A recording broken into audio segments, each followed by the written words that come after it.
Hai, Assalamualaikum warahmatullahi wabarakatuh. Alhamdulillah, esok umat Islam di Malaysia akan menyambut 1 Syawal. Hari raya ini adalah hari kegembiraan untuk umat Islam, riwayat Bukhari Muslim. Selain daripada menunaikan solat Aidilfitri dan membayar zakat fitrah, umat Islam dianjurkan untuk melakukan perkara-perkara berikut. Yang pertama, makan sebelum solat Aidilfitri. Jamah sedikitlah apa yang ada dekat rumah tu sebelum pergi ke masjid. Yang kedua, memakai pakaian yang terbaik. Pakailah baju yang baru beli tu.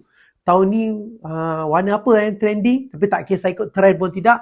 Tapi hadis menyatakan untuk berpakaian yang terbaik. Dan yang ketiga, Nabi Muhammad SAW setelah selesai solat Aidilfitri, dia akan pulang melalui jalan yang berbeza. Riwayat Bukhari Muslim. Jadi adalah sunnah untuk kita pergi dan balik dari masjid, kita gunakan jalan yang berbeza esok. Semoga kita meraihkan hari kemenangan ini dengan penuh kegembiraan, kasih sayang dan syukur kepada Allah Subhanahu Wa Taala.